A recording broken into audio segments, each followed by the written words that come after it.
இலங்கையில் இரவில் நடந்த மர்ம சம்பவம். குற்றமிழைத்தவர்கள் உள்ளே செல்ல ஆயத்தமாங்கள். அரச வருமான நிறுவனங்களில் ஊழலை ஒழிக்க ஜனாதிபதி செயலகத்தில் கலந்துரையாடல். மயானத்தில் கண்டெடுக்கப்பட்ட அதிநவீன துப்பாக்கி. வீட்டிலிருந்து பணியாற்றும் வேலைவாய்ப்பு. சிறைக்குள் முன்னாள் அமைச்சரின் சொகுசு வாழ்க்கை. போலீஸ் சேவை குறித்து அதிருப்தியில் போலீஸ் உத்தியோகத்தர்கள். நேற்றுடன் 270 மனித எண்பு தொகுதிகள் மீட்பு. மர்மமான முறையில் படுகொலை செய்யப்பட்டு மண்ணில் புதைக்கப்பட்ட யுவதி. தென்னிலங்கையில் தாயின் பாதக செயல். இலங்கையில் இரவில் நடந்த மர்ம சம்பவம். திடீரென யாருமின்றி நகர்ந்து சென்ற தொடருந்து. ஆபத்திலிருந்து தப்பிய மக்கள். குருநாகல் தொடருந்து நிலையத்தில் நிறுத்தி வைக்கப்பட்டிருந்த கலனிகுமாரி என பிரபலமாக அழைக்கப்படும் தொடருந்து ஓட்டுநர் எவருமில்லாமல் தானாகவே முன்னோக்கி நகர்ந்த சம்பவம் பரபரப்பை ஏற்படுத்தியுள்ளது. அதே நேரத்தில் மட்டக்களப்பு நோக்கி பயணித்துக் கொண்டிருந்த மீனக்கயா அதிவேக தொடர்ந்துடன் அது மோதவிருந்த பெரும் விபத்து தெய்வாதீனமாக தவிக்கப்பட்டுள்ளது. கடந்த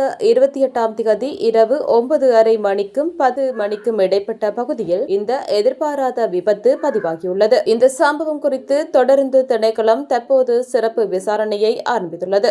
மறுநாள் காலை குருநாகலில் இருந்து கொழும்பு நோக்கி பயணிக்கவிருந்த இந்த தொடருந்து வழக்கம் போல இரவு நேரத்தில் தொடருந்து நிலையத்தில் நிறுத்தி வைக்கப்பட்டிருந்தது. இதன்போது தொடருந்தின் பிரேக் செயலிழந்ததால் அது எந்த ஒரு கட்டுப்பாடுமின்றி பொத்துகெர திசையை நோக்கி தானாகவே நகர தொடங்கியுள்ளது. தொடருந்து நிலையத்தில் எவருமின்றி தொடருந்து முன்னோக்கி சுமார் 100 மீட்டர் தூரம் சென்ற பின்னரே அதிகாரிகள் கவனித்துள்ளனர். உடனடியாக செயல்பட்ட தொடருந்து நிலைய அதிபர் உள்ளிட்ட ஊழியர்கள் தொடருந்தை நிறுத்த கடுமையாக முயற்சித்த போதிலும் அது தோல்வியடைந்தன. கட்டுப்பாடின்றி நகர்ந்த இந்த தொடருந்து குருநாகல் தொடருந்து நிலையத்திலிருந்து சுமார் 400 மீட்டர் தொலைவில் உள்ள நைலிய தொடருந்து நிலையத்துக்கு அருகிலுள்ள மலை போன்ற மேடான பகுதியில் ஏறி தானாகவே நின்றுள்ளது. அந்த நேரத்தில் கொழும்பு கோட்டையில் இருந்து மட்டக்களப்பு நோக்கி பயணித்துக் கொண்டிருந்த மீனக்கயா அதிவேக தொடருந்து பொத்துகெர தொடருந்து நிலையத்தில் நிறுத்தப்பட்டு மீண்டும் குருநாகலை நோக்கி பயணித்துக் கொண்டிருந்தது. நிலைமையை உணர்ந்த பொத்துகெர மற்றும் குருநாகல் தொடருந்து நிலைய அதிபர்கள் தொடர்ந்து திணைக்களத்தின் பிரதான செயல்பாட்டு அலுவலக அதிகாரிகளும் உடனடியாக செயல்பட்டு தொலைபேசி மூலம் மீனக்கயா தொடருந்தின் ஓட்டுநரை தொடர்பு கொண்டனர். தகவல் கிடைத்தவுடன் உடனடியாக செயல்பட்ட ஓட்டுநர் கலனிகுமாரி தொடருந்துக்கு மிக அருகில் மீனக்கயா தொடருந்தை நிறுத்தியுள்ளார். தொடர்ந்து அதிகாரிகள் மற்றும் ஊழியர்களின் இந்த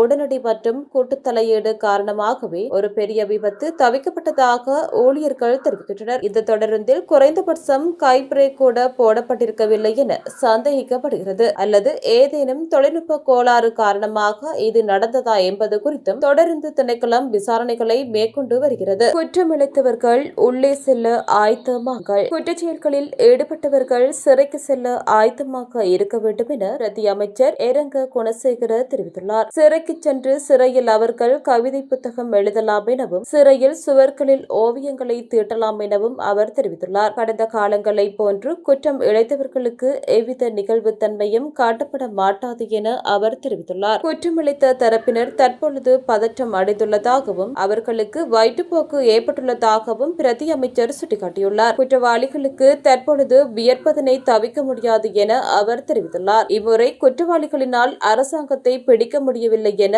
அவர் தெரிவித்துள்ளார். சட்ட ரீதியான முறையில் குற்றமிழைத்தவர்கள் தண்டிக்கப்படுவார்கள் என அவர் குறிப்பிட்டுள்ளார். இதன் காரணமாகவே குற்றவாளிகள் நாள்தோறும் அரசாங்கத்தின் மீது குற்றச்சாட்டுகளை சுமத்துவதாகவும் குற்றச்சாட்டுகளை உறுதிப்படுத்தாமலேயே குற்றம் சுமத்துவதாகவும் அவர் தெரிவித்துள்ளார். இந்த சிறு மகிழ்ச்சியை அவர்கள் அனுபவிக்க இடமளித்துள்ளதாக பிரதி அமைச்சர் மேலும் தெரிவித்துள்ளார். நாட்டு மக்களுடன் இணைந்து நாடு எதிர்நோக்கும் அனைத்து சவால்களையும் எதிர்கொள்ள தயார் எனவும் அதிகாரிகள் அரசியல்வாதிகள் என்ற பேதமின்றி இணைந்து செயல்பட தயார் எனவும் அவர் தெரிவித்துள்ளார். கடந்த 1.5 ஆண்டுகள் போன்று எதிர்காலத்திலும் நெருக்கடி நிலைமைகளுக்கு முகம் கொடுத்து அவற்றை முகாமித்துவம் செய்ய முடியும் என பிரதி அமைச்சர் இரங்க குணசேகர தெரிவித்துள்ளார். அரச வருமான நிறுவனங்களில் ஊழலை ஒழிக்க ஜனாதிபதி செயலகத்தில் கலந்துரையாடல். இலங்கையின் ஊழல் எதிர்ப்பு முயற்சிகளை பலப்படுத்தும் நோக்கில் அரசாங்கத்தின் பிரதான வருமானம் ஈட்டும் நிறுவனங்களில் நிறுவப்பட்டுள்ள உள்ளக விவகார பிரிவுகளின் செயற்பாடுகள் மற்றும் 2025 முதல் 2029 ஊழல் எதிர்ப்பு தேசிய செயற்பாட்டு திட்டம் குறித்த விசேட மேலாய்வு கலந்துரையாடல் கடந்த வாரம் ஜனாதிபதி செயலகத்தில் நடைபெற்றது. ஜனாதிபதியின் செயலாளர் நந்திக சனத்குமார் நாயக்கவின் தலைமையில் நடைபெற்ற இக்கலந்துரையாடலில் இலங்கை சுங்கம், உள்நாட்டு இறைவரி திணைக்களம் மற்றும் மதுவரி திணைக்களம் ஆகிய வருமானம் ஈட்டும் நிறுவனங்களின் தற்போதைய செயற்பாடுகள் விரிவாக விரிவாக ஆராயப்பட்டன. இந்நிறுவனங்களில் ஊழல் எதிர்ப்பு முயற்சிகளை முன்னோக்கி கொண்டு செல்வதற்கு நேர்மையான நிர்வாக கலாச்சாரம் ஒன்றை உறுதிப்படுத்துவதற்கு தற்போது எடுக்கப்பட்டுள்ள உத்திகள் குறித்து இங்கு மேலாய்வு செய்யப்பட்டது. அத்துடன் பொது நிதி நிர்வாகத்தில் வெளிப்படைத்தன்மையை பேணி இந்நிறுவனங்களில் தொடர்ந்தும் நேர்மையான கலாச்சாரத்தை நிலைநிறுத்துவதற்காக எதிர்காலத்தில் எடுக்கப்படவுள்ள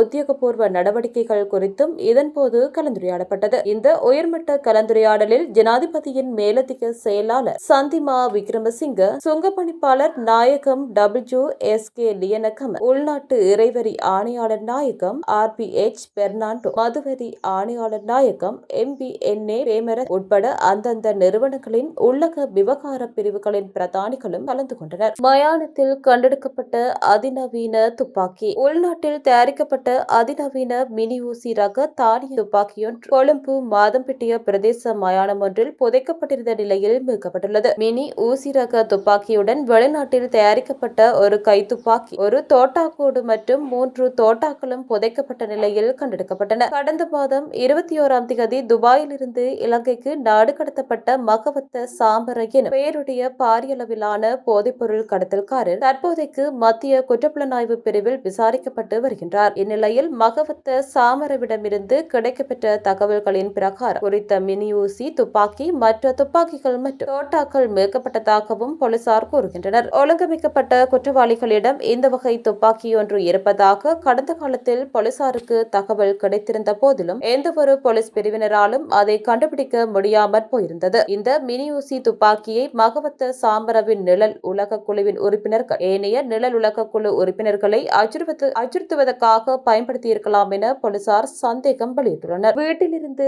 பணியாற்றும் வேலைவாய்ப்பு. நாட்டு மக்களுக்கு விடுக்கப்பட்டுள்ள எச்சரிக்கை. தென்னிலங்கையில் வீட்டிலிருந்தபடியே இணையமூடாக வேலை செய்யும் வாய்ப்புகளை வழங்குவதாக பேஸ்புக்கில் விளம்பரங்கள் வெளியிட்டு பெண்ணிடமிருந்து சுமார் 9 லட்சம் ரூபாய் மோசடி செய்யப்பட்டுள்ளது. இந்த மோசடி தொடர்பில் விமானப்படை அதிகாரி உட்பட 2 கைது செய்யப்பட்டுள்ளதாக இங்கிரிய போலீசார் தெரிவித்துள்ளனர். கைது செய்யப்பட்ட சந்தேக நபர்கள் பெலியத்த மற்றும் பண்டாரக்கம பகுதிகளில் வசிக்கும் 35 முதல் 40 வயதுக்குட்பட்டவர்கள் என போலீசார் குறிப்பிட்டுள்ளனர். இங்கிரிய பகுதியில் வசிக்கும் பெண் செய்த முறைப்பாட்டின் அடிப்படையில் போலீசார் விசாரணையை மேற்கொண்டனர். இந்த மோசடியின் பிரதான சந்தேக நபர் பெலியத்த பகுதியை சேர்ந்தவராகும். மோசடிக்கு உள்ளான பெண்ணை இணைய வழியாக சந்தேக நபர் தொடர்பு கொண்டுள்ளார். வீட்டிலிருந்து வேலை செய்வதற்காக அவருக்கு வழங்கப்பட்ட வங்கி கணக்குக்கு பணம் வரவு வைக்கப்பட்டதாக கூறப்படுகிறது. எனினும் வாக்குறுதி அளிக்கப்பட்ட வேலை வாய்ப்பு பல மாதங்களாக கிடைக்காததால் பாதிக்கப்பட்ட பெண் போலீசாரிடம் முறைப்பாடு செய்துள்ளார். பிரதான சந்தேக நபரால் பெறப்பட்ட பணத்தில் சுமார் 2 லட்சம் ரூபாய் ரத்மலானை விமானப்படை தளத்தில் பணியாற்றும் ஒரு அதிகாரியின் கணக்கில் வரவு வைக்கப்பட்டது. அதற்கமைய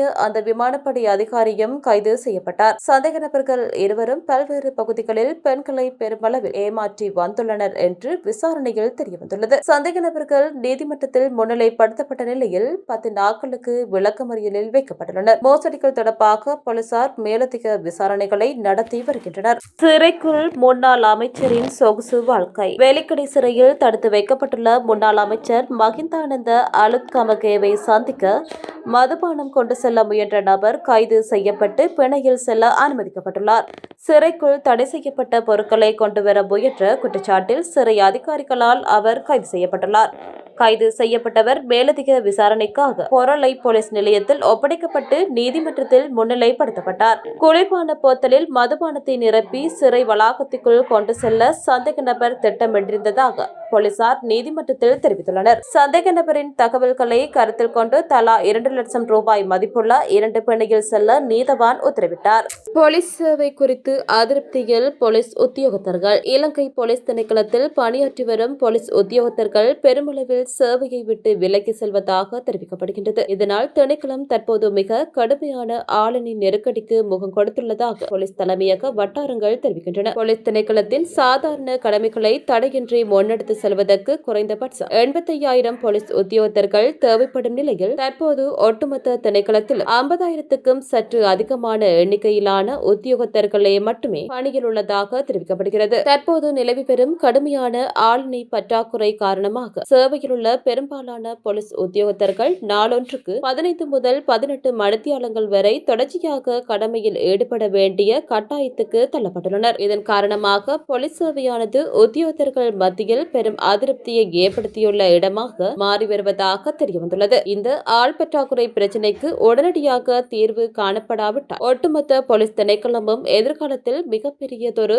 வீழ்ச்சியை சந்திக்க நேரிடும் என உயர் அதிகாரிகள் எச்சரித்துள்ளனர். ஒரு நாளைக்கு 12 மணித்தியாலங்களுக்கு அதிகமாக கடமையாற்றும் போலீஸ் உத்தியோகத்தர்களுக்கு வழங்கப்படும் சம்பளம் மிகவும் குறைந்த மட்டத்தில் காணப்படுவது கடுமையான வேலைப்பளுவுமே அவர்கள் சேவையை விட்டு விலகுவதற்கு பிரதான காரணங்களாக கூறப்படுகின்றன. அதிக சம்பளம் பெறக்கூடிய வெளிநாட்டு வேலைவாய்ப்புகளை நாடி போவதற்கும் அதிக ஊதியம் கிடைக்கும் உள்நாட்டு தனியார் துறைகளை தேர்ந்தெடுப்பதற்கு பல உத்தியோகத்தர்கள் போலீஸ் திணைக்களத்திலிருந்து பெருமளவில் பதவி விலகி வருகின்றனர் என தெரிவிக்கப்படுகின்றது. போலீஸ் திணைக்களத்தில் உள்ள சில இளம் உத்தியோகத்தர்கள் போதைப்பொருள் பாவனைக்கு அடிமையாகியுள்ளதோடு பல்வேறு மோசடிகள் மற்றும் ஊழல் குற்றச்சாட்டுகளுடன் தொடர்புடைய பல உத்தியோகத்தர்கள் அண்மை காலமாக அடையாளம் காணப்பட்டுள்ளனர். இவ்வாறான ஒழுக்கமற்ற மற்றும் ஊழல் நிறைந்த அதிகாரிகளுக்கு தற்போதைய போலீஸ் கட்டமைப்பில் இடமில்லை என்பதால் அவர்களை உடனடியாக சேவையிலிருந்து நீக்குவதற்கு நடவடிக்கை எடுக்கப்பட்டுள்ளது. கடந்த சில வருடங்களில் இவ்வாறு பெருமளவிலானோர் நீக்கப்பட்டமை இந்த ஆள் பற்றாக்குறைக்கு ஒரு காரணமாகும். தற்போதைய அரசாங்கத்தினால் போலீஸ் திணைக்களத்துக்கு